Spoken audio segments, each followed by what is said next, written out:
மாஷா அல்லாஹ் கூத்தாநல்லூர் பெரியப்பள்ளி வாசலில் மொஹிதீன் அப்துல் காதர் ஜீலானி அவர்கள் பெயரால் மோல்து ஓதப்பட்டு இன்று ஃபாத்தியா நிறைவு போட்டது.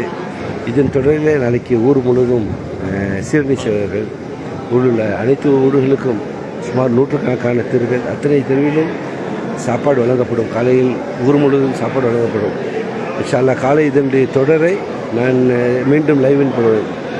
இப்போ எல்லா மக்களும் வந்து சபையை அலங்கரித்து சபையில் ஆலிம்கள் ஓதக்கூடிய துவாவில் ரசூல்லாவை புகழ்ந்து மொஹிதீன் அப்துல் காதர் ஜீலானி அவர்களை புகழ்ந்து ஓதிய துவாவில் எல்லா மக்களும் கலந்து சிறப்பித்தார்கள்.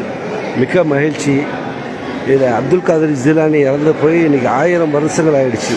கிட்டத்தட்ட 9ஆவது நூற்றாண்டில் பிறந்து 10ஆவது நூற்றாண்டில் வஃபாத் ஆகிட்டாங்க, அல்லது 10ஆவது நூற்றாண்டில் பிறந்து 14ஆம் நூற்றாண்டில் வஃபாத் ஆனாங்க. 90 ஆண்டுகள் வாழ்ந்தாங்க. அவங்க பிறந்தது ஈரான், அவங்க வஃபாத்தானது அடக்கப்பட்டிருக்கிறது ஈராக். அவங்களுடைய சந்ததிகள் ரசூல்லாவுடைய ஃபேமிலியிலேருந்து வந்தவங்க. அத்தா ஹுசைன் ரலியல்லாஹு தஆலாவுடைய வம்சம், அம்மா அது அவங்க 2 பேர் ஹசன் ஹுசைன் 2 வம்சத்தில் மாறி வருது. அதனுடைய சரித்திரத்தை நான் இன்றைக்கி விக்கிபீடியாவில் படித்தேன். அவங்களுடைய பேர் அவங்க மார்க்கத்தை எத்தி வச்சாங்கல்ல, அவங்களுடைய பேரில் துவா ஓதப்படுது. சார் நம்மள்ட்ட அத்ரமாசத்து வந்துருக்காங்க. அத்ரமாசத்து லைவில் போயிட்டுருக்கு. எதுவும் சரியில்ல எல்லா பற்றியும் சரியில்லை சிறப்பு சரியில்ல லைவில் போயிட்டு சார் நல்லா பரவாயில்ல செய்யட்டும். அசத்து ஒன்றும் சொல்லலை.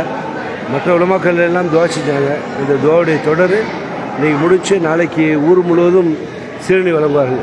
நூற்றுக்கணக்கான அத்தனை தெருவில் உள்ள வீட்டுக்கும் கொடுப்பாங்க. இன்ஷா அல்லாஹ் நல்லா பறக்க செய்யணும். இவங்களுடைய அமலை செய்யக்கூடிய செயலை எல்லாம் ஏற்றுக்கொள்ளணும். அவர்களுக்கெல்லாம் நற்கூலி கொடுக்கணும். அதுக்கு பாரமா அப்படின்னு சொல்லிட்டு நானும் இந்நேரத்தில் துவா செஞ்சுக்கிறேன். இன்ஷா அல்லாஹ் பார்க்கக்கூடிய சகோதரர் தாஜுதீன் பார்க்குறாரு, அடுத்து ஜவாது பார்க்குறாரு, ராஷிக் பார்க்குறாரு. அனைவருக்கும் நன்றி தெரிவித்துக் கொள்கிறேன். நான் முபாரக். நன்றி முபாரக்.